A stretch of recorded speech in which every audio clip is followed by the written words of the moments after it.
Salam semua para tetua, jumpa lagi bersama Mimin di channel Alurmu. Semoga para pendengar Alurmu selalu senantiasa dinaungi kebahagiaan, kesehatan, serta rezeki yang cukup. Oke, Mimin langsung lanjut ceritanya. Selamat mendengarkan, dan hidupkan imajinasi para tetua. Cerita pun dimulai.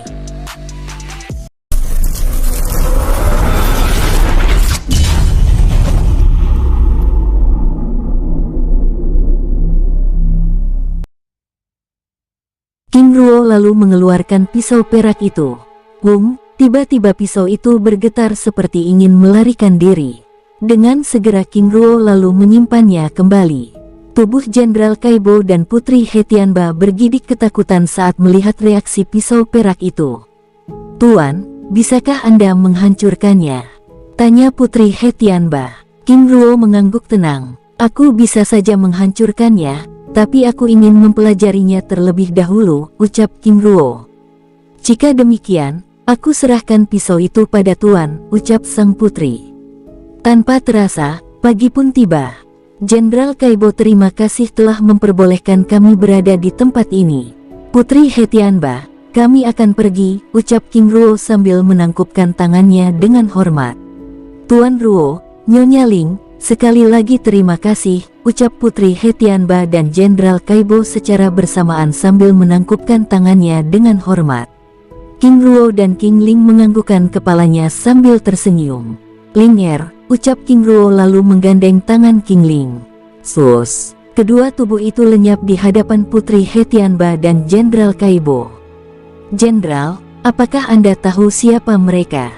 tanya Putri Hetianba penasaran dan takjub. Jenderal Kaibo menggelengkan kepalanya. "Tuan Putri, mereka adalah orang asing yang tiba-tiba muncul dari antah berantah, tapi yang pastinya mereka adalah kultivator tingkat tinggi yang bahkan aku tidak tahu tingkatannya. Sebelumnya saat Nyonya Ling menyembuhkan Anda, auranya saja hampir membunuhku," ucap Jenderal Kaibo menjelaskan. Putri Hetianba terkagum-kagum. "Aku ingin mencarinya dan menjadikannya guruku," batinya berjanji. "Putri, apa yang Anda pikirkan?" tanya Jenderal mengejutkannya. "Jenderal, aku ingin mencarinya dan berguru padanya," ucap sang putri. Jenderal Kaibo menggelengkan kepalanya. "Putri, Anda masih terlalu muda untuk berpetualang. Lagi pula, Yang Mulia Raja pasti tidak akan pernah mengizinkan Anda. Jika Anda ingin berguru padanya, sebaiknya Anda terlebih dahulu fokus dalam latihan untuk meningkatkan kekuatan diri," ucap Jenderal Kaibo menasehati. Putri Hetianba hanya bisa menganggukkan kepalanya. "Tuan Putri, hari sudah pagi. Aku akan menghadap Yang Mulia untuk melapor," ucap Jenderal Kaibo undur diri. "Jenderal, tolong jangan laporkan keberadaan Tuan Ruo dan Nyonya Ling," ucap sang putri mengingatkan Jenderal Kaibo. "Baik Putri," jawab Jenderal Kaibo lalu pergi. King Ruo dan King Ling muncul di sebuah puncak gunung yang ada di sebelah timur kota. "Kakak, apa yang akan kita lakukan?" "Ling, kita akan beristirahat di tempat ini, sambil menunggu laporan Tau-Tau dan yang lainnya," ucap King Ruo sambil menuju sebuah lempengan batu. King Ling lalu mengeluarkan kain berwarna merah dan menghamparkannya sebagai alas untuk duduk. Matahari yang terbit dari ufuk timur secara perlahan-lahan menyeruak menyinari kota Feng Huang. Dari puncak gunung, tampak suasana kota perlahan-lahan berubah hidup. "Sungguh pemandangan yang indah," ucap King Ling sambil bersandar pada bahu King Ruo. Hangatnya sinar matahari pagi yang menyinari benua teratai biru sehangat perasaan mereka berdua.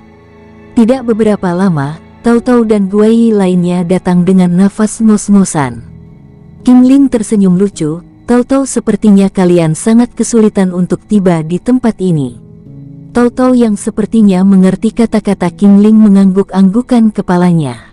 Tau-Tau lalu memberi laporan pada King Ruo. Tampak King Ruo mengangguk-anggukkan kepalanya. "Kakak Ruo, bagaimana kamu melakukannya?" tanya King Ling penasaran. King Ruo menatap King Ling lalu tersenyum hangat. "Lakukan dengan telepati, tetapi lakukan kontrak darah terlebih dahulu." "Apakah kau ingin melakukannya?" ucap King Ruo. King Ling yang penasaran lalu menembakkan setetes darah pada kelima Guai tersebut. Tampak buaya tersebut sedang menyerap kekuatan darah itu. Penguasa putri, ucap suara yang muncul dalam pikiran King Ling menyapa dengan hormat. Kakak, aku bisa berbicara dengan mereka, ucap King Ling kegirangan. King Ruo juga terlihat senang, syukurlah, ucapnya lembut. King Ruo lalu meminta Tao Tao untuk mengawasi tempat itu. Ling aku ingin memeriksa benda aneh sebelumnya, apakah kau ingin ikut ke dunia jiwa? King Ling menggelengkan kepalanya. Aku akan berjaga di sini, ucapnya. Baiklah, ucap King Ruo lalu menghilang. King Ruo muncul di wilayah utara dunia jiwa. Tampak dua cahaya hijau keemasan terus bergerak dengan liar. Apakah benda itu merupakan pisau cahaya? Ucap King Ruo sambil terus mengamati pergerakan benda tersebut. Dia lalu menggunakan metode yang pernah dia gunakan untuk menjinakkan pisau cahaya sebelumnya. Tiba-tiba benda tersebut seperti terkejut dan marah. Apa? Dengan segera King Ruo menjentikan tangannya. Petir hitam keemasan terus-menerus bermunculan menyambar kedua benda tersebut. Boom! Ledakan yang luar biasa bergema sehingga membuat penghuni dunia jiwa terganggu. Husan yang sedang berbincang-bincang dengan tetua Shen Mingxing dikejutkan dengan ledakan yang terus-menerus bergema. Xie Wu lalu keluar dari kamarnya mengarahkan pandangannya ke wilayah utara dunia jiwa. Benda asing lainnya, Husan juga bingung, karena keberadaan benda tersebut benar-benar mengganggu ketenangan dunia jiwa. Saudara Xie Wu, temani tetua Shen Mingxing, aku ingin membantu penguasa menaklukkan benda itu, ucapnya. Xie Wu tersenyum lucu. Baik saudara, tapi apakah Anda lupa dengan pisau cahaya sebelumnya? Husan tiba-tiba tertawa terbahak-bahak. Dia tentu ingat bagaimana mereka para kultivator dewa tingkat langit dibuat ngos-ngosan. Aku hanya ingin melihat dari dekat, ucapnya lalu menghilang. Di wilayah utara dunia jiwa, King Ruo terus melancarkan serangan pada benda asing itu, bahkan dengan kombinasi serangan tapak putih keemasan dan tombak Phoenix benda itu semakin liar dan ganas. King Ruo mulai kewalahan. Sungguh benda yang aneh, batinya. Tujuh pisau melesat ke arah benda itu dan mulai mengeroyoknya. Ledakan demi ledakan semakin kuat.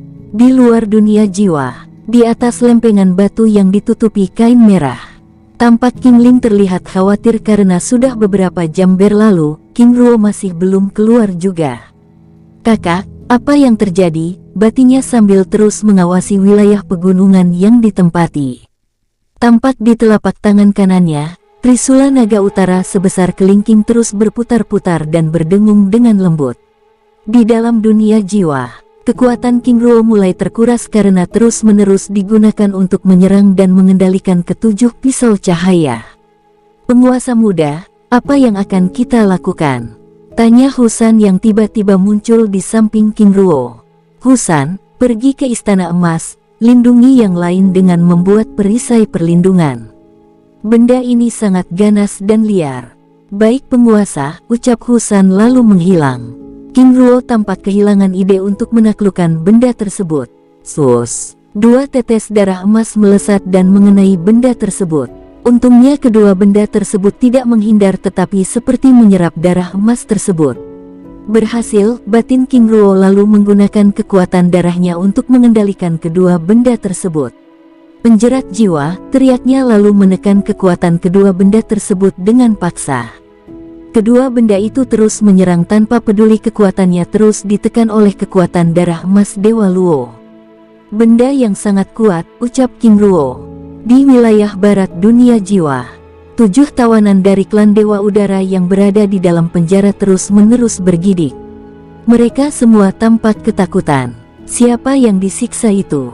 Ucap mereka bertanya satu sama lain, karena berjam-jam dentuman ledakan terus-menerus bergema. Apakah dia menciptakan ruang hukuman abadi? Aku rasa dia mungkin sedang menghukum seseorang, gumam mereka dalam hati. Kepala mereka dihinggapi dengan pikiran yang menakutkan, sehingga membuat tubuh mereka bergidik. Di wilayah utara, King Ruo kini mulai bermandikan keringat. Berbagai metode telah digunakan untuk menjinakkan benda tersebut, tetapi anehnya benda itu semakin ganas. Mata King Ruo bersinar. Benda liar kejam dan ganas, berarti perlu ketenangan batinnya. King Ruo lalu mengeluarkan pisau perak yang diambil dari tubuh Putri He Tianba sebelumnya. Sus! Pisau perak itu menghantam kedua benda tersebut. Buom! Ledakan super dahsyat bergema. Tiba-tiba kedua benda itu terjatuh. Buom! Sekali lagi terjadi ledakan keras bergema hingga membuat kawah besar. Akhirnya tempat itu menjadi hening. King Ruo yang benar-benar kelelahan dan bermandikan keringat menghampiri kawah ledakan. Tampak dua benda seperti pecahan giok berwarna hijau sebesar kelingking anak kecil menempel pada pisau perak. King Ruo tertegun dan seakan tidak percaya saat menatap kedua benda yang memiliki kekuatan yang luar biasa itu terlihat tenang dan damai. Tanpa ingin mengganggunya lagi, King Ruo lalu menutupi kawah itu dengan beberapa lapis mantra perlindungan. Linger, ucap King Ruo mengingat King Ling yang menunggunya di dunia nyata. Tanpa ingin membuat King Ling menunggu lebih lama, King Ruo segera keluar dari dunia jiwa. Kakak, apa yang terjadi?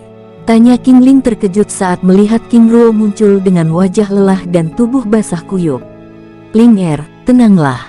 Semuanya baik-baik saja, ucapnya menenangkan King Ling yang mulai panik. Linger, tunggu aku sebentar. Aku ingin membersihkan diri dulu, ucapnya lalu kembali lagi ke dunia jiwa.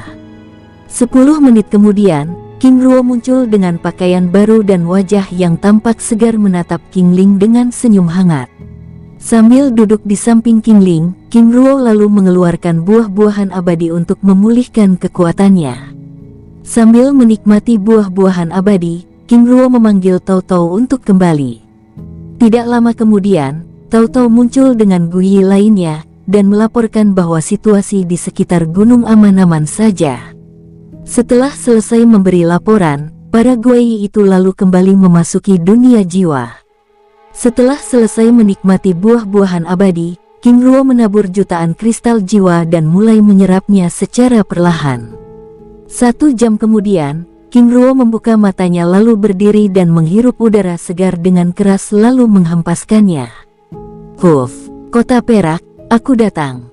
Ucapnya sambil meraih tangan King Ling dan menggenggamnya erat. Kakak, ucap King Ling dengan wajah berseri-seri. King Ruo menganggukkan kepalanya. Ayo kita pulang, ucap King Ruo. Lalu swus, kedua tubuh itu melesat pergi. Di langit kota Feng Huang, melesat dua cahaya keemasan bergerak ke arah barat dengan kecepatan tinggi. Dua cahaya tersebut adalah King Ruo dan King Ling yang terus terbang meninggalkan kota itu.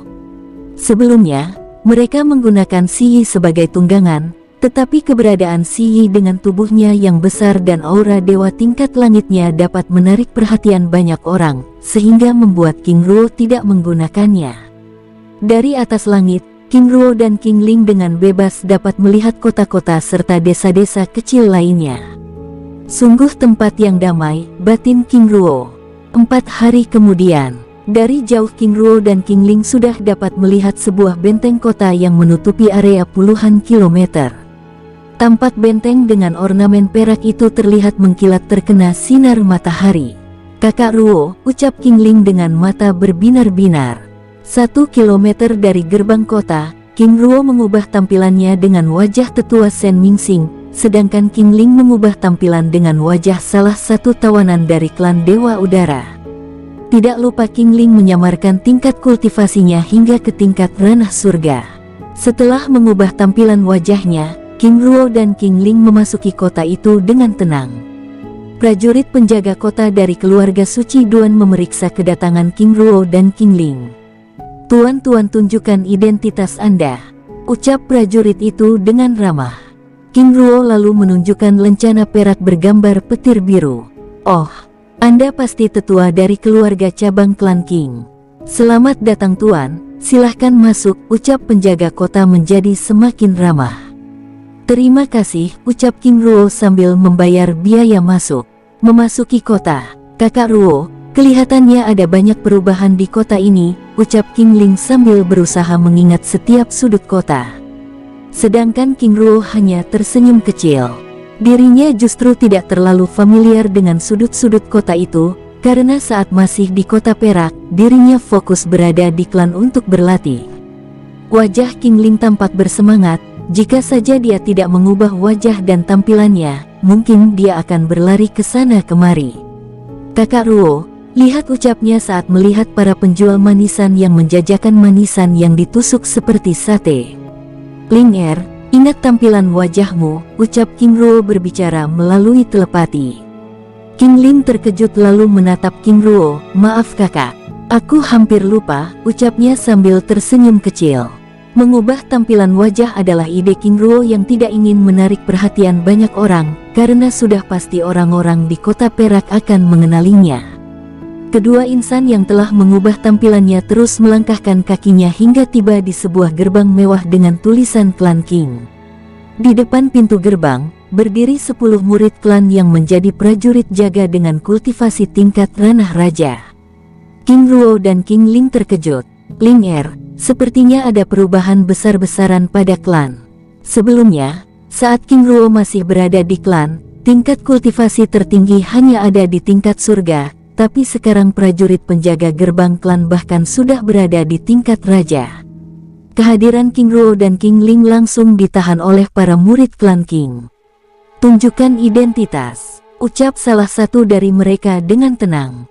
King Ruo lalu menunjukkan lencana klan King pada mereka. Tiba-tiba wajah para murid klan berubah. Mereka saling bertatap-tatapan. Tetua, sudah berapa tahun Anda tidak kembali ke klan? Tanyanya. Hampir 5 tahunan, jawab King Ruo yang merasa bingung. Apakah Anda dari keluarga cabang? King Ruo yang mengingat kata-kata prajurit kota sebelumnya lalu menganggukkan kepala. Dek, jantung King Ruo berdetak. Ada apa dengan klan? Batinnya. Saudara, jika boleh tahu, apa yang telah terjadi dengan klan? Tanya King Ruo penasaran. Pemuda itu hanya menggelengkan kepalanya. Sebaiknya tetua masuk saja. Patriark atau tetua Kingzi yang akan memberi penjelasan, balas pemuda tersebut. King Ruo yang masih bingung hanya menurut saja saat dibawa para pemuda klan King untuk datang ke aula istana klan. Ling tenangkan dirimu dan bersikaplah biasa, ucap King Ruo yang melihat perubahan sikap King Ling. Kakak, sepertinya ada yang tidak beres dengan klan, jawab King Ling. Mereka berdua terus berbicara melalui telepati sambil mengikuti murid yang berjaga. King Ruo dan King Ling lalu diminta murid untuk menunggu di luar istana klan, sedangkan dirinya segera masuk untuk memberi tahu patriark. Mimin geser ceritanya, tetua alurmu.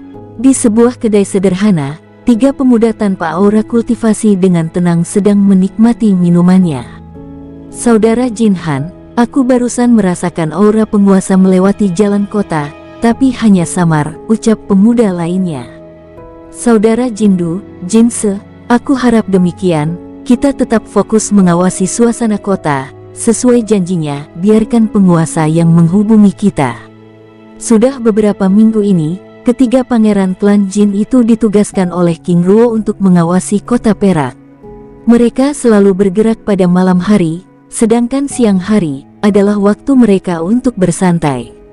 Dengan penampilan yang sederhana dan keramahan yang secara alami terbentuk dari dunia jiwa, membuat mereka dapat bergaul dengan mudah.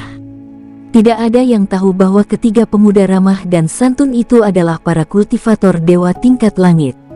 Belajar dari kemampuannya yang dapat menyamarkan tingkat kultivasinya, Jin Han dan kedua saudaranya sangat berhati-hati dalam bertindak, terutama pada mereka yang terlihat tanpa aura kultivasi.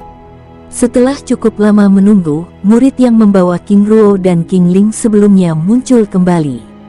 Tetua mari, ucapnya dengan ramah membawa King Ruo dan King Ling memasuki aula istana.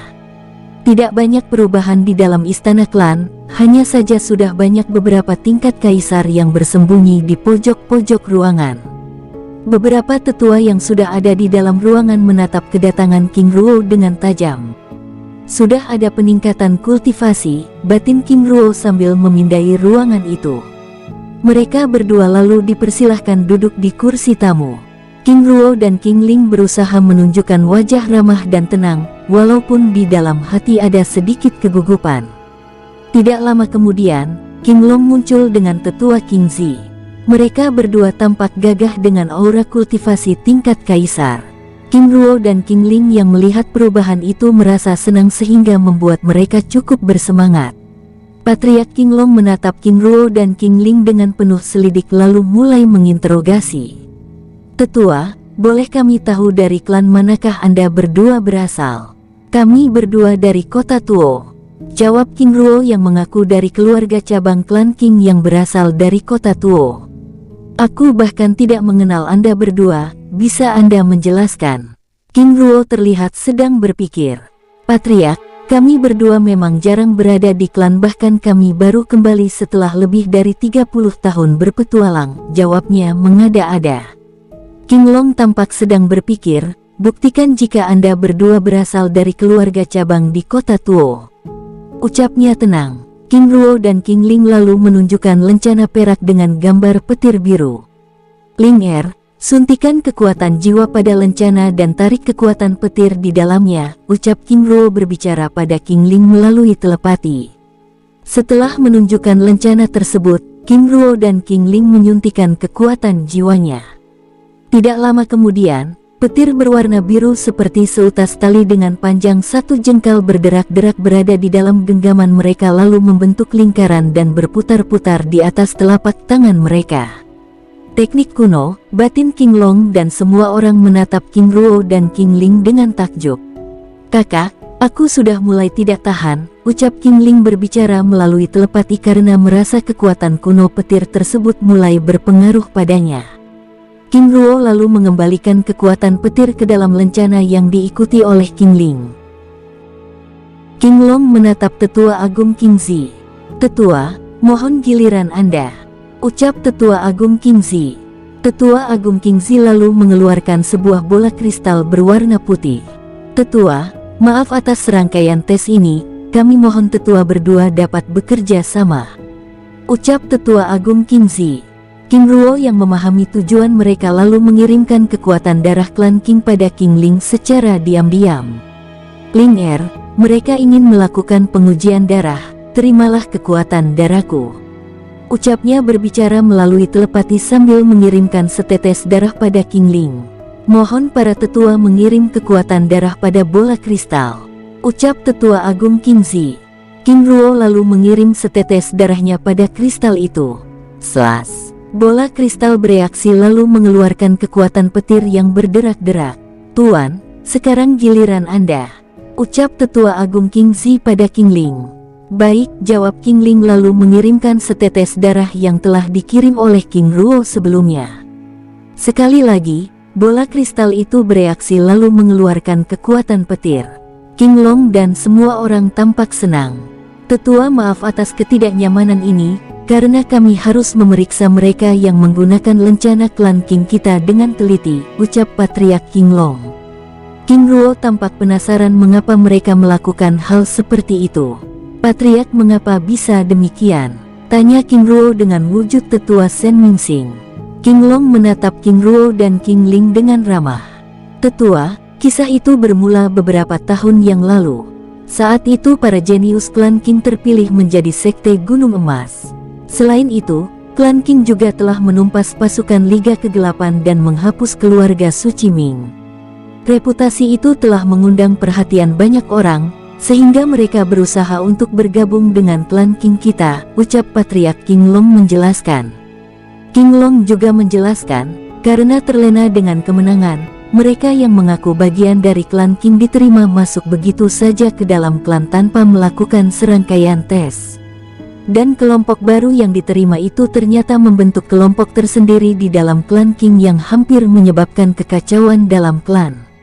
Saat itu, atas usul Murong Xia, hewan pelindung klan, kami lalu melakukan serangkaian tes, salah satunya dengan kristal pencari jejak darah. Setelah melakukan tes, akhirnya kami mengetahui mereka yang ingin melakukan kekacauan ternyata tidak memiliki keturunan darah klan King, dan klan King berhasil membantai mereka semua, ucap King Long menjelaskan. King Ruo dan King Ling akhirnya mengerti, tetapi masih ada yang membuat King Ruo penasaran, bagaimana cara mereka mendapatkan lencana klan King, itu yang ada di benak King Ruo. "Patriark, jika demikian, dari mana mereka mendapatkan lencana klan?" tanya King Ruo. Patriark King Long menggelengkan kepalanya. Banyak cara yang mereka lakukan. Pertama, mereka membuat sendiri. Kedua, mereka membeli lencana murid yang hilang di pasar gelap. Ketiga, mereka dengan sengaja membunuh murid klan. Kesalahan mereka adalah tidak mengetahui bahwa setiap lencana klan yang kita buat memiliki petir biru kuno, sehingga dengan mudah kita membedakan yang asli ataupun yang palsu, jelas King Long. King Ruo tampak sedang berpikir, lalu meninju tangannya dengan geram. Apa tindakan Patriark dalam hal ini? Tanya King Ruo. Kami menutup akses klan dan terus melakukan serangkaian tes, ucap King Long. King Ruo menggelengkan kepalanya. Patriark itu memang efektif, tetapi lebih baik lagi, kita membentuk tim khusus untuk memburu para penjahat ini. Tujuannya untuk membuat jera, karena dengan demikian, para murid yang berada di luar terutama mereka yang melakukan misi dapat merasa aman, ucap King Ruo. Itu ide yang bagus, tapi kami perlu memikirkannya, balas King Long. King Ruo mengerti maksud Patriark yang tidak ingin melibatkan King Ruo dalam pembicaraan khusus itu. Lalu bagaimana dengan lencana yang kami miliki? Tanya King Ruo mengalihkan pembicaraannya. Tetua Agung King Zi tersenyum. Tetua, lencana yang Anda miliki adalah lencana lama. Saat itu, setelah terjadi kekacauan kecil, pihak klan mengganti lencana dengan giok putih dan tidak menggunakan perak lagi. Setelah mendengar penjelasan Patriark King Long dan Tetua Agung King Zi, King Ruo dan King Ling akhirnya mengerti. Mereka berdua lalu menyerahkan lencana perak yang dimilikinya. Oleh Tetua Agung King Zi, lencana perak itu lalu diganti dengan lencana giok putih yang masih bergambar petir biru. Di dalam lencana giok itu terasa aura kekuatan petir kuno yang berderak-derak. Setelah mendapatkan serangkaian tes dan penjelasan dari Patriark dan Tetua Agung King Zi, King Ruo dan King Ling lalu diarahkan untuk beristirahat di penginapan khusus para tetua dari klan keluarga cabang. Setelah kepergian King Ruo dan King Ling, Patriark King Long lalu melanjutkan pembicaraan mengenai usul yang disampaikan King Ruo sebelumnya. Di dalam kamar, King Ruo dan King Ling lalu mengubah tampilannya kembali. King Ling menatap King Ruo dengan hangat. Kakak, terima kasih. King Ruo menganggukkan kepalanya dengan senyum terbaiknya lalu memeluknya dengan erat. Kita akan menemui ayah dan ibu. Apa kau sudah siap? King Ling menganggukkan kepalanya dengan wajah bersemu merah. Kakak, ada yang mengawasi kita, ucap King Ling. Aku tahu, ucap King Ruo lalu mengeluarkan kertas dan mulai menulis sesuatu di atasnya. Baik, waktunya kita pergi, ucap King Ruo. Slaas, wus. Dua cahaya emas melesat keluar dari kamar itu bergerak ke arah selatan klan. Dari jauh, murid pengintai yang diminta oleh Patriark untuk mengawasi King Ruo dan King Ling terkejut. Dengan segera murid tersebut memasuki kamar yang ditempati oleh King Ruo dan King Ling sebelumnya. Di dalam kamar, dirinya benar-benar tidak menemukan King Ruo dan King Ling. Apakah aku akan melapor atau aku menunggu sampai ada informasi baru? Batinnya. Saat akan pergi, murid tersebut melihat selembar kertas di atas meja yang ditimpa sebutir kristal jiwa. Dengan segera, murid tersebut meraihnya. Lakukan tugas dengan baik, klan King memerlukan orang-orang yang loyal seperti kamu.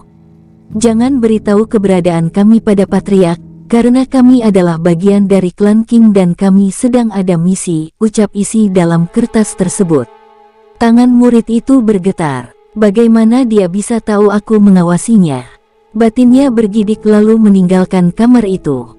Wong, mantra formasi petir angin dan mantra formasi cakram langit ling bergetar.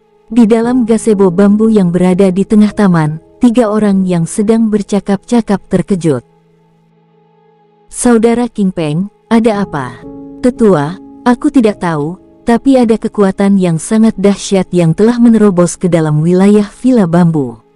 Belum hilang dari keterkejutan sebelumnya, mereka kembali dikejutkan dengan kehadiran anak kecil yang tampan. Anak kecil itu terus berjalan memasuki gerbang dan menatap mereka dengan hangat. Yang membuat mereka takjub adalah aura ranah kaisar yang terpancar dari tubuh anak kecil itu. Mereka terlihat serba salah, karena anak kecil itu terus melangkahkan kakinya menghampiri mereka. Nak, siapakah? Belum tuntas kata-kata King Peng, tiba-tiba anak kecil itu berlutut lalu bersujud di hadapan mereka. "Hormat pada kakek Peng, kakek Duan Ren dan nenek Yun," ucapnya dengan suara khas anak kecil yang lucu. "Apa? King Peng, Ling Yun dan King Duan Ren terkejut. Nak, siapa kamu? Lalu bagaimana kamu bisa berada di tempat ini?" tanya Ling Yun dengan lembut saat menatap kehangatan yang terpancar dari wajah anak kecil tersebut. "Nenek Yun, aku King Zilong, putra dari King Ruo dan King Ling. Aku datang bersama mereka," jawabnya dengan penuh semangat. Dek, jantung ketiga orang itu berdetak dengan kencang. King Peng yang dari tadi berdiri dengan tenang kini mulai terlihat gugup. Bahkan Ling Yun dan Duan Ren merasa jiwanya mulai bergetar. "Nak, jangan mencandai kami, jika demikian, di mana ayah dan ibumu?" tanya King Peng. Zilong menangkupkan tangannya dengan hormat tanpa mengucapkan kata-kata lalu memalingkan tubuhnya. Tampak wajahnya berubah murung. Dengan segera Ling Yun menghampirinya. "Nak, apa yang kau lakukan?" Dengan wajah sedih, "Aku ternyata tidak dianggap." Ling Yun dan yang lainnya kini serba salah, mereka bingung apa yang harus mereka lakukan. Di dalam celah dimensi ruang dan waktu, King Ruo dan King Ling tersenyum-senyum sambil melihat reaksi dari ayah dan ibunya, terutama aksi Zilong yang berhasil membuat ketiga orang itu serba salah. "Ling mari aku bantu menyiapkan makanannya," ucap King Ruo lalu membawa King Ling memasuki villa bambu. "Ayah, ibu, aku mau pulang, kakek dan nenek tidak mengakuiku," ucap Zilong sedih. "Nak, bukan kami tidak mengakuimu, tapi kami perlu tahu apakah kamu benar-benar cucu kami," ucap Ling Yun lembut lalu memeluk Zilong dan membawanya duduk di dalam gazebo bambu. Ling Yun menatap wajah tampan dan lucu itu. "Zilong, jika boleh kami tahu, bagaimana kamu bisa berada di sini?" Zilong tampak terdiam. "Apakah nenek tidak mempercayaiku sebelumnya?" Ling Yun gelagapan. Dirinya juga bingung dalam situasi seperti itu, karena tiba-tiba saja ada anak kecil yang mengaku sebagai cucunya. "Zilong sayang, apakah kamu tahu bahwa ayah dan ibumu belum menikah?" ucap Ling Yun. Zilong menganggukkan kepalanya. "Jika demikian, bagaimana kamu menjelaskannya?" ucap Ling Yun lembut sambil mengusap-usap rambut Zilong dengan lembut. Zilong menggelengkan kepalanya. "Biar ayah dan ibuku yang menjelaskannya," jawabnya pelan. "Kakek, nenek, aku benar-benar putra King Ruo dan ibu King Ling," ucap Zilong sambil matanya menatap sedih. Tiga orang tua tersebut terasa tidak enak dan mereka bingung bagaimana cara menanggapinya. Tanpa memperhatikan kebutuhan mereka, Zilong lalu mengibaskan tangannya. Sus, muncul 3 buah cincin penyimpanan tingkat langit. "Kakek, nenek, terimalah hadiah dariku," ucapnya dengan hormat sambil menyerahkan cincin itu. Tampak ketika orang tua tersebut semakin bingung. Duan Ren, King Peng dan Ling Yun tertegun melihat cincin yang diberikan padanya. "Kakek, nenek, terimalah." Ketika orang tua tersebut lalu menerima cincin itu dan memeriksa isinya. Saat mereka melihat isinya, tubuh mereka menegang. Ada jutaan kristal jiwa, buah-buahan abadi dan berbagai senjata tingkat tinggi. King Peng yang tidak yakin dengan apa yang dilihatnya lalu memeriksa cincin yang ada pada Ling Yun.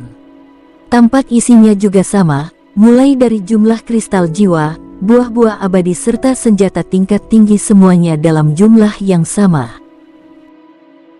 "Nenek, lihat," ucap Zilong sambil menunjukkan cincin yang ada di jempol tangan kanannya. Ling Yun terhenyak. "Nak, itu?"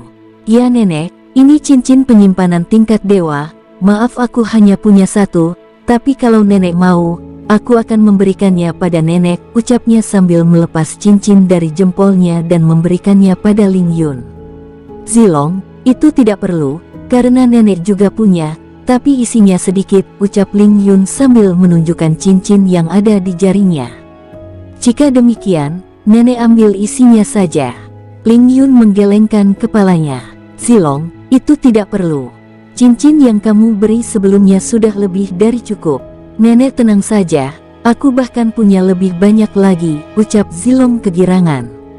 King Peng dan Duan Ren yang memperhatikan mereka hanya bisa ternganga. bagaimana seorang anak kecil bisa memiliki kekayaan yang sangat luar biasa. Bahkan cincin penyimpanan yang diberikan pada mereka sebelumnya setara dengan kekayaan klan untuk puluhan tahun. Zilong, bagaimana kamu bisa memilikinya?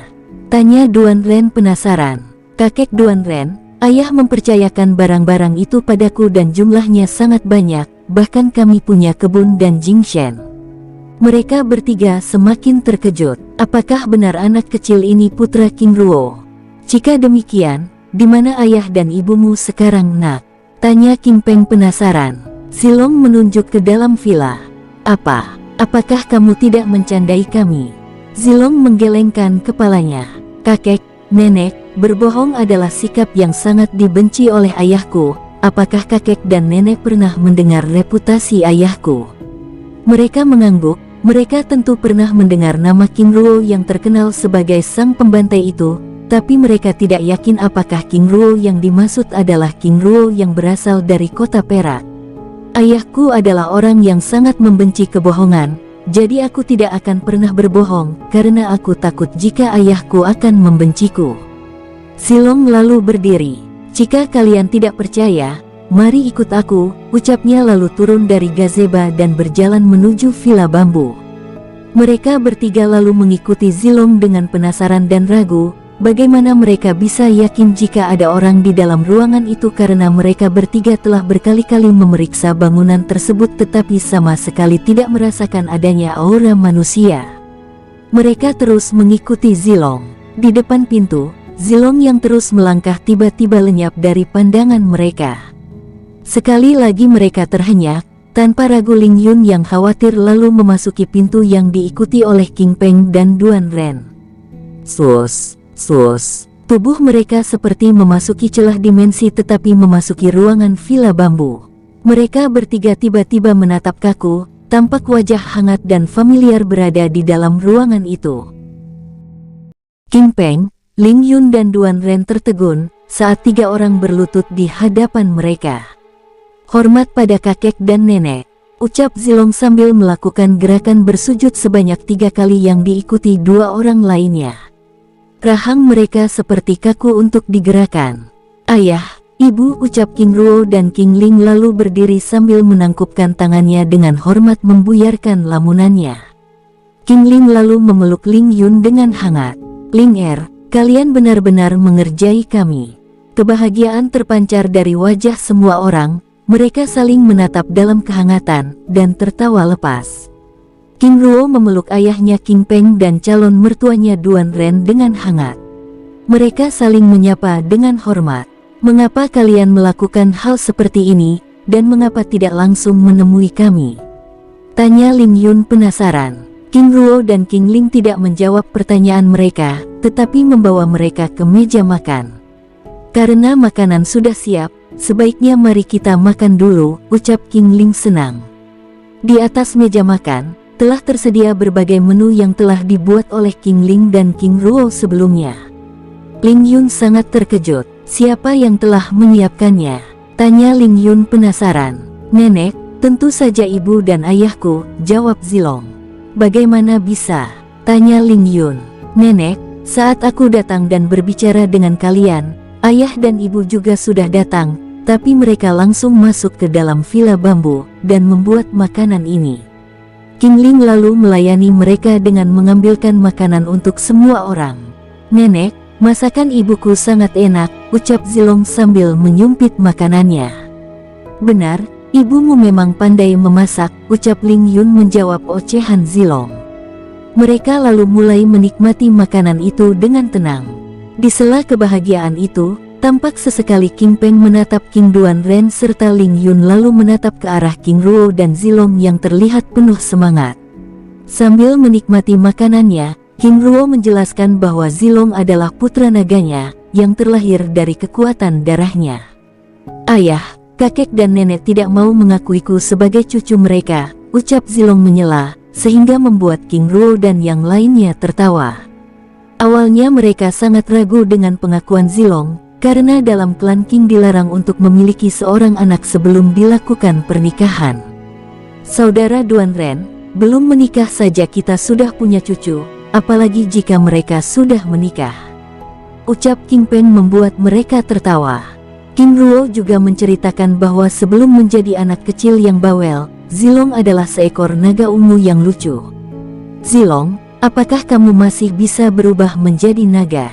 tanya King Peng penasaran. Zilong lalu berdiri dan mengambil jarak beberapa meter.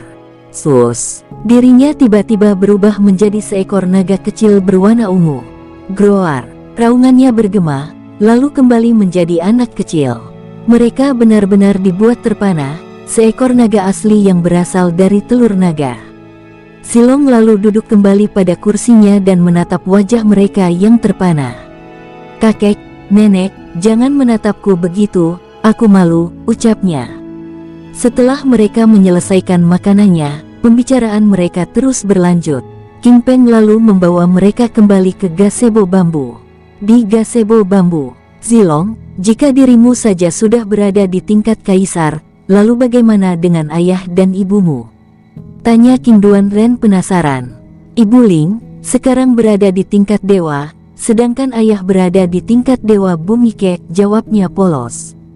King Peng dan Duanren menegang. Tingkatan yang disebutkan oleh Zilong menurut mereka adalah tingkatan tertinggi. Saat ini, King Peng masih berada di tingkat puncak pertapa suci sedangkan King Duanren masih berada di tingkat kaisar. Memikirkan tingkatan yang telah dicapai putra dan putri mereka membuat kedua orang itu terpana. Ling Yun yang melihat keterkejutan mereka berdua hanya tersenyum kecil. Menurutnya, bukan hal aneh jika King Ruo dan keluarga kecilnya kuat, karena sumber daya yang mereka miliki sangatlah berlimpah. Selain itu, sebagai keturunan klan dewa kuno, dia tentu sudah tahu tingkatan-tingkatan tertinggi. Jika saja dirinya tidak lari dari klan, mungkin dia sudah mencapai tingkatan yang sangat mengerikan. "Nah, apakah kamu dapat melihat tingkat kultivasi Nenek Ling?" tanya King Peng. Zilong mengangguk. "Nenek Ling saat ini berada di tingkat spiritual menengah," ucapnya lucu. "Kakek, nenek, jika kalian dapat menyerap dan memakan buah-buah abadi yang aku berikan, aku yakin untuk menjadi kultivator dewa bukanlah hal yang sulit bagi kalian," ucap Zilong dengan tersenyum. King Ling dan yang lainnya sangat senang pada Zilong. Pengetahuan, kebaikan, serta tingkahnya yang lucu membuat ketiga orang itu sangat menyayanginya. Menjelang malam, Zilong undur diri untuk beristirahat, sedangkan King Ruo dan King Ling masih melanjutkan pembicaraan mereka. King Ruo menatap semua orang yang ada di hadapannya dengan penasaran.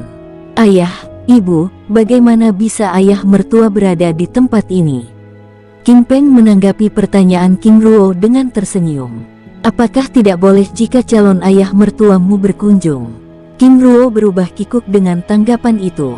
"Ayah mertua, maaf maksudku bukan seperti itu, sebelumnya aku melihat kalian sedang membicarakan sesuatu yang serius. Jika aku boleh tahu, apa itu?" "Ruo kamu sangat ingin tahu, atau mungkin kamu sudah mengetahuinya?" goda King Peng. King Ruo tersenyum. "Aku hanya mendengar sedikit," ucapnya. King Peng lalu menjelaskan bahwa kedatangan King Duanren sebelumnya adalah untuk membicarakan pernikahan mereka berdua. Karena sesuai janji King Ruo beberapa tahun yang lalu, mereka juga tidak menyangka, 1 minggu sebelum hari itu tiba, King Ruo telah datang. "Ruo Ling kami perlu membicarakannya terutama acara pernikahan kalian ini. Mengingat posisi King Duanren dan King Ling yang dapat memantik kekacauan jika identitas mereka terbuka," ucap Ling Yun mulai serius. "Aku rasa tidak masalah, walaupun ada sedikit gesekan tapi aku yakin mereka tidak akan berani bertindak sembarangan," ucap King Peng. "Ruo kebetulan kamu juga ada, kami perlu pendapatmu," ucap King Duanren. King Ruo tersenyum. "Ayah, ibu, apa yang perlu ditakutkan? Keberadaan ayah mertua dan Ling bukanlah rahasia lagi bagi klan kita, walaupun mereka menggunakan nama klan King, bukankah akan menjadi lebih baik jika mereka mengetahuinya, lagi pula ini akan mengikat persaudaraan klan King dan klan Duan. Lalu bagaimana dengan tanggapan orang lain? Ayah, ibu, jangan terlalu dipikirkan. Tanggapan orang lain tidak akan menurunkan reputasi klan King. Justru itu akan menjadi sebuah berita besar karena seorang klan King mampu menjaga dan merangkul seorang Duan Ren yang akhirnya menjadi anggota klan King secara penuh. Tenanglah, aku rasa semua akan baik-baik saja, ucap King Ruo menenangkan mereka. Mereka terus melanjutkan pembicaraan itu hingga larut. Duan Ren, atau yang dikenal oleh orang-orang klan King sebagai King Duan Ren adalah seorang tetua kehakiman klan yang memiliki kuasa penuh untuk menghakimi orang-orang dari klan King yang melanggar aturan. King Duan Ren yang mereka kenal itu merupakan seorang yang berasal dari keluarga suci Duan, sebuah klan yang memimpin kota Perak saat ini. Kehadirannya di klan King sebagai orang yang berasal dari keluarga suci Duan bukanlah rahasia lagi, tetapi bagi orang luar, itu masih sebuah rahasia, karena King Xia Patriark sebelumnya melarang semua orang untuk membicarakannya. Duan Ren mengubah namanya menjadi King Duan Ren, sedangkan Duan Ling mengubah namanya menjadi King Ling. Dengan identitasnya yang berasal dari keluarga suci Duan, tentu saja banyak pemuda yang menyukai putrinya, dan itu bukanlah hal yang tabu, karena tidak ada ikatan darah di antara mereka. Duan Ren bahkan tidak melarang putrinya menikahi orang-orang dari klan King. Adapun alasan keberadaannya di klan King itu masih menjadi rahasia. Yang menjadi permasalahan saat ini adalah, kerahasiaannya berada di klan King dan tanggapan orang banyak karena nama King Ruo dan King Ling dari nama marga yang sama akan menikah. Menjelang subuh, pembicaraan itu berakhir. Karena acara pernikahan akan diurus oleh King Peng dan King Duan Ren, King Ruo menyerahkan kepada mereka biaya keperluan yang diperlukan. Ayah, ibu, ayah mertua, undang semua orang dan buat acara semeriah mungkin, sambil menyerahkan 3 buah cincin penyimpanan tingkat dewa yang berisi jutaan kristal jiwa serta buah-buahan abadi. King Peng dan Duan Ren menolak pemberian itu karena sebelumnya Zilong sudah memberikan mereka dalam jumlah yang sangat banyak. King Ruo menggelengkan kepalanya. Aku akan sangat kecewa jika kalian menolak pemberianku. Aku juga ingin ayah dan ayah mertua, serta ibu bisa kuat secepatnya, ucap King Ruo. Sebelumnya, Zilong telah memberikan mereka cincin penyimpanan tingkat langit, yang berisi jutaan kristal jiwa dan berbagai benda lainnya. King Ling yang dari tadi terlihat tenang ternyata sedang merasakan kegugupan. Pikirannya melayang dengan pernikahan Yang Gang dan Sulian yang pernah dia saksikan. Apakah pernikahannya akan seperti itu? Ling mari kita beristirahat, ucap King Ruo membuyarkan lamunan dan kegugupannya. Baik, jawabnya gelagapan. Ledakan tawa King Peng dan Duan Ren pecah. Ling jangan terlalu gugup, masih ada 1 minggu lagi, ucap Duan Ren menggoda putrinya, sehingga wajah King Ling berubah merah. Baiklah, waktunya kita beristirahat, ucap Ling Yun lalu membubarkan diri. Pagi hari, di depan pintu gerbang klan, hadir 3 pemuda bersama pasangannya masing-masing. Kehadiran mereka langsung disambut para murid yang berjaga dengan gembira. Pagi yang tenang itu berubah gempar, sehingga terlihat suasana klan King menjadi hiruk-pikuk. Ketiga pasangan itu lalu dibawa menuju aula istana klan. Wajah King Long dan King Huo Zun terlihat sangat bahagia saat melihat putra mereka telah kembali, bahkan telah membawa pasangannya masing-masing. Kedatangan mereka disambut dengan perjamuan mewah. Helong, Hielong dan Yang Gang satu persatu memperkenalkan pasangannya masing-masing. Mereka sungguh pandai memilih istri, gumam para kerumunan memuji dengan hormat. Semakin siang, berita kehadiran mereka tersebar di seluruh klan, tetapi masih rahasia bagi orang luar. Perjamuan itu semakin meriah, karena semakin banyak yang datang. Ayah, apakah adik King Ruo dan saudari King Ling belum tiba? Tanya King Helong. Tiba-tiba semua orang terdiam. Mereka semua lalu mengarahkan pandangannya pada Patriark. Patriark King Long menggelengkan kepalanya. Oh, itu berarti mereka masih ada halangan, ucap Helong. Semua orang di dalam ruangan itu terlihat penasaran, lalu menatap pada mereka bertiga. Helong lalu menjelaskan bahwa sebelumnya mereka telah melakukan perjalanan bersama King Ruo, mulai dari kota Wuhan, hingga mereka bertemu Yang Gang di kota Awan Biru. Dari kota Awan Biru, mereka terus melanjutkan perjalanan hingga berpisah di kota Feng Huang. Jika tidak ada halangan, seharusnya saudara Ruo dan saudari Ling sudah tiba di klan 1 atau 2 hari yang lalu, ucap King Yang Gang menjelaskan. Saat mendengar nama King Ruo, mereka lalu tertarik ingin mendengar kisahnya. Apakah benar nama King Ruo yang mereka dengar itu adalah jenius dari klan mereka? Tetua Agung King Zi menatap mereka bertiga dengan lekat. Kakek Zi, aku tidak terlalu tahu dengan detail, tetapi saudara Helong dan Helong tahu, karena aku tertahan di pusat wilayah barat. Kakek Zi, nama saudara Ruo bahkan membuat Raja Liang Kun berlutut ketakutan, ucap King Yang Gang membuat mereka semakin penasaran. Hielong, jelaskan petualangan kalian, ucap Tetua Agung King Zi. Baik kakek, jawab Hielong sehingga membuat semua orang terdiam. Mereka ingin mendengar kisah itu dengan fokus. Hielong memulai menceritakan petualangan mereka mulai dari kota Wuhan, melewati Kabut Biru, pertempuran di Kekaisaran Wei hingga melewati kota Chang'an dan tiba di Sekte Gunung Emas. Hielong menceritakan sepak terjang King Ruo di jantung benua, mulai dari memotong kelingking kiri ribuan murid Sekte Langit Kegelapan, membunuh Tetua Sucing dan Tetua Chusa, sehingga terjadinya peperangan besar antara Sekte Langit Kegelapan dengan Sekte Gunung Emas yang melibatkan puluhan ribuan murid yang terdiri dari kultivator tingkat kaisar, tingkat pertapa suci, tingkat spiritual hingga tingkat dewa yang membawa kehancuran Sekte Langit Kegelapan menjadi abu. Keberadaan King Ruo menjadi momok yang menakutkan dimanapun dia berada, mulai dari kisah-kisah lainnya yang terjadi di wilayah utara, selatan dan wilayah sekitar jantung benua, terlebih lagi saat setelah Sekte Gunung Emas berhasil menahan 2 kali serangan Sekte Naga Angin Hitam. Ayah, kakek Zi dan semua orang, saat ini saudara Ruo adalah orang penting di dalam Sekte Gunung Emas, yaitu sebagai wakil pemimpin puncak gunung utama.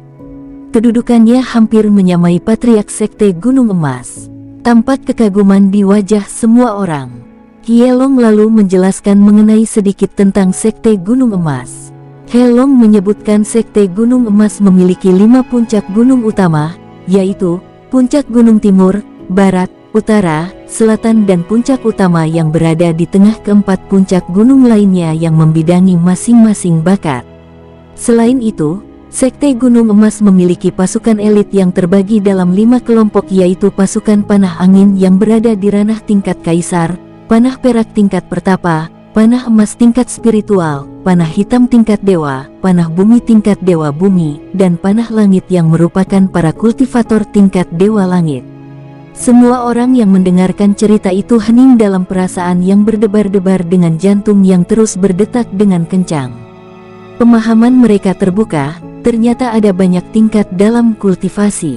Lalu bagaimana dengan tingkat kultivasi kalian? Tanya salah satu tetua menyeletuk.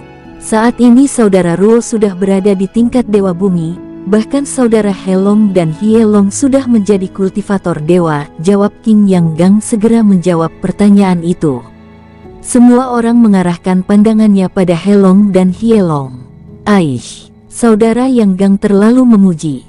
Kami masih begitu jauh dari saudara Ruo, bahkan saudara Yang Gang tidak lama lagi akan menyusul kami, jawab Hielong merendah. Mereka menatap Hielong, Helong dan Yang Gang. Bagaimana mungkin? Karena mereka bertiga terlihat seperti kultivator tingkat surga. Mereka menutupi tingkatan kultivasi mereka dengan teknik bayangan. Jika mereka mengeluarkan auranya di tempat ini, aku rasa kita akan kesulitan bernafas, ucap King Yang Gang sekali lagi menjawab tatapan penasaran itu. Apa, Yang Gang, sebegitu kuatkah aura itu? Tanya salah satu pemuda penasaran. Sus, King Yang Gang melepaskan aura kultivator pertapa suci tingkat puncak. Tiba-tiba orang-orang di dalam ruangan itu merasa tertindas, terutama mereka yang rata-rata berada di tingkat raja bahkan kaisar. Dengan perlahan King Yang Gang lalu menarik auranya kembali. Ini adalah aura pendekar pertapa suci tingkat puncak. Silahkan saudara membayangkan bagaimana penindasan kultivator tingkat dewa, ucap King Yang Gang memberi gambaran pada mereka sambil tersenyum ramah. Semua orang menatap Helong dan Hielong dengan takjub. Aura saudara Ruo bahkan lebih ganas lagi. Aku bahkan hampir tidak dapat bernafas jika berada di dekatnya, ucap Yang Gang sehingga membuat mereka semakin terkagum-kagum. Mata Helong berkilat. Ayah, kakek, apakah sebelumnya ada orang asing yang datang? Mereka tampak sedang berpikir. Ada 2 tetua asing yang mengaku dari keluarga cabang yang ada di kota Tuo. Bagaimana penampilannya? Tetua Agung Kingzi lalu menjelaskan ciri-ciri 2 tetua tersebut dengan rinci. Itu pasti saudara Ruo, panggil kedua tetua itu sekarang, ucap Helong pada murid yang ada di sisinya. Saat murid itu akan bergerak, murid yang ditugaskan oleh Patriark King Long sebelumnya lalu maju melapor. Patriark, tempat itu sudah kosong, aku bahkan telah memeriksanya. Sebelumnya aku melihat 2 kilatan cahaya keemasan keluar dari kamar itu dan bergerak ke arah hutan bambu emas. Selain itu mereka juga meninggalkan surat ini, ucap murid itu sambil menyerahkan kertas yang dia temukan di kamar King Ruo sebelumnya. Helong dan Hielong lalu tertawa. Ini pasti dia, ucapnya sambil tertawa. Bagaimana kalian bisa yakin jika dia adalah King Ruo? Tanya salah satu tetua. Coba kalian perhatikan. Helong lalu mengirim kekuatan jiwa pada kertas itu. Selas. Kekuatan petir itu mengubah tulisan yang ada pada kertas itu, berubah menjadi nama King Ruo dan King Ling. Apa? Ini disebut teknik perubahan petir air, ucap Helong menjelaskan. King Long dan King Zi tampak sedang berpikir, sepertinya mereka menyadari sesuatu. Mata King Zi berkilat, dia akhirnya menyadari saat dia dan Patriark melakukan serangkaian tes sebelumnya. Tampak salah satu tetua tersebut terlihat kesakitan dengan petir kuno yang ada di tangannya. Selain itu, ledakan petir yang keluar dari bola kristal pencari jejak darah juga sama, tidak ada perbedaan. Hahaha, sialan, beraninya mereka menipuku, ucap tetua Agung King Zi sambil tertawa. Kita semua telah ditipunya, ucap Patriark. Saat mereka sedang asik bercerita, King Peng dan Duan Ren tiba di aula istana. Paman Peng, Paman Duan Ren, Helong dan yang lainnya menyambut kedatangannya dengan hormat. Helong, Hielong, Yang Gang, kalian sangat luar biasa. Hais, aku sangat iri pada kalian. Masih muda tetapi tingkat kultivasi kalian sudah mencapai awan. Selamat, ucapnya. Siapa mereka? Tanya King Peng penasaran. Ketiga pemudi tersebut tersenyum kecil. Hormat pada Paman Peng, Paman Duan Ren, aku Sulian, istrinya Gege Yang Gang. Paman, aku Lu Niu tunangan Gege Hielong. Paman Peng, Paman Duan Ren, aku Niza, tunangan Gege Helong. Satu persatu para gadis itu memperkenalkan diri. Apakah kalian sudah janjian dengan Ruo Er? Keponakanku, kalian sangat pandai memilih. Selamat. Selamat, ucapnya senang. Aku tidak menyangka bahwa aula istana sangat ramai, dan kebetulan sekali. Aku ingin mengumumkan bahwa 1 minggu lagi kami akan mengadakan pernikahan anak kami King Ruo dan King Ling, ucap King Peng.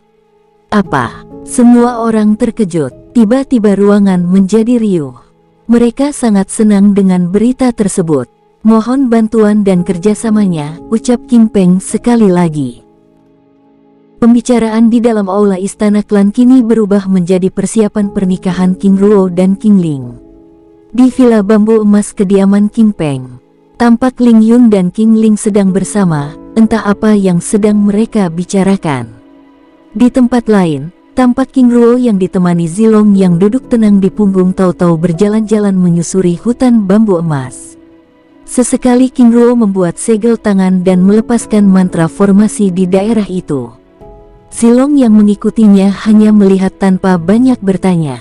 Setelah selesai menyusuri tempat itu, mereka berdua lalu kembali menemui King Ling dan Ling Yun di villa bambu. Menjelang sore, berita kedatangan Helong, Hielong dan Yang Gang tersebar di kota Perak. Beredar kisah jika mereka telah kembali bersama dengan pasangannya masing-masing.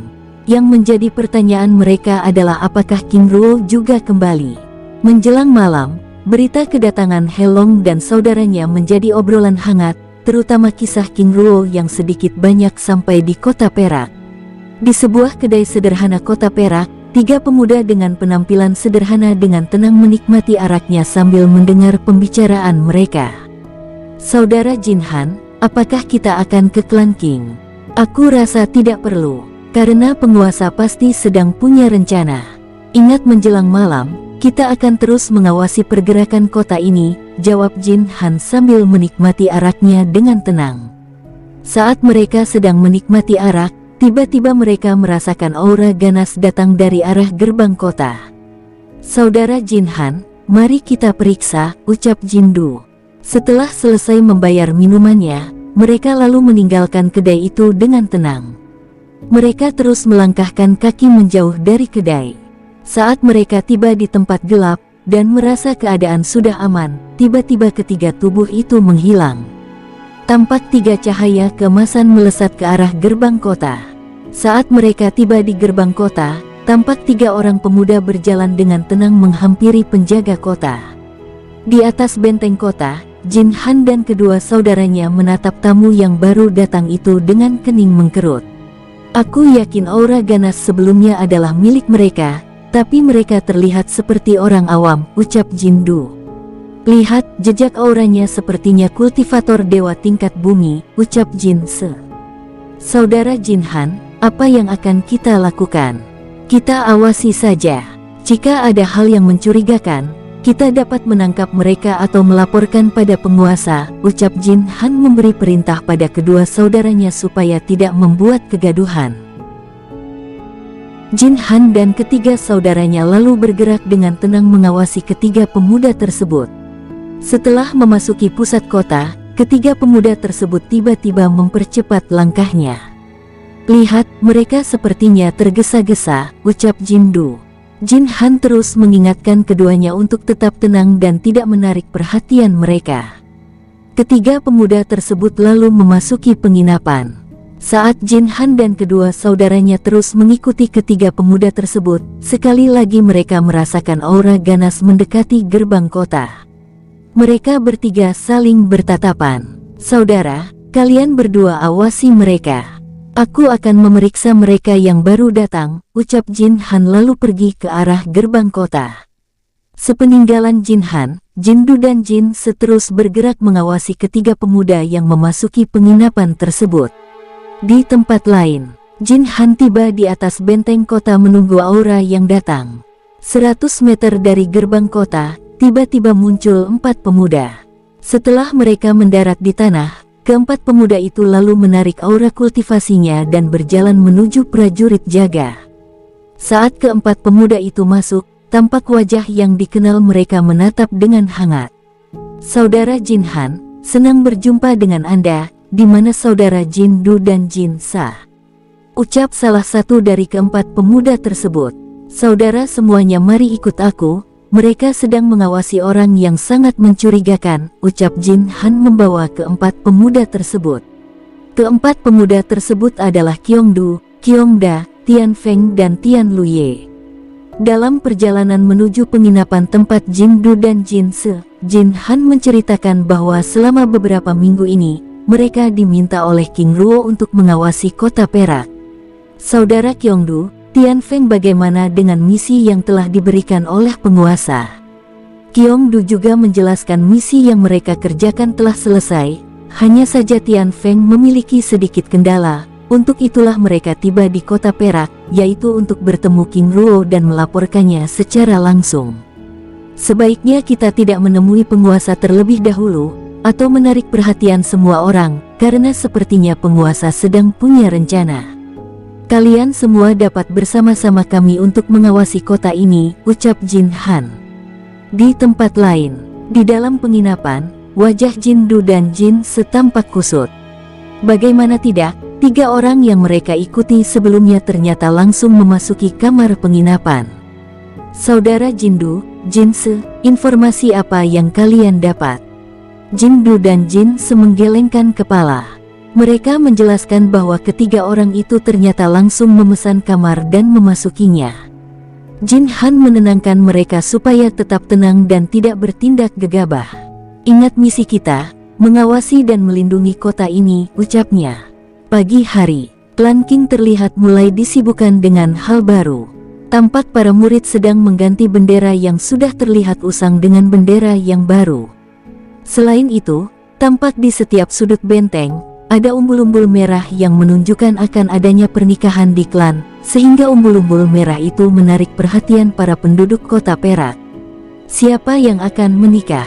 Apakah putra kembar patriark yang baru datang? Para penduduk kota Perak mulai bergosip. Mereka mulai membicarakan mengenai hal tersebut, baik itu di kedai-kedai ataupun restoran. Di dalam benteng klan, warna merah mulai mendominasi. Tampak di sudut-sudut jalan, terpasang lampion berwarna merah. Di halaman villa bambu emas, tampak King Ruo, King Ling dan Zilong sedang menikmati pagi yang indah itu dengan secangkir teh hijau. "Kakak, apa yang akan kamu lakukan hari ini?" tanya King Ling. King Ruo menatap King Ling dengan lembut. "Aku akan ke utara kota, ada hal yang akan aku lakukan di sana." "Apakah akan lama?" "Tentu saja tidak, bagaimana aku bisa meninggalkan pernikahan kita?" King Ling tersenyum lembut. "Baiklah, segera pulang jika urusannya sudah selesai." King Ruo menatap senyum lembut itu dengan hangat. "Tenanglah, aku akan segera pulang." Bersambung, sampai ketemu di episode selanjutnya. Semoga kalian semua selalu terhibur, dan terima kasih.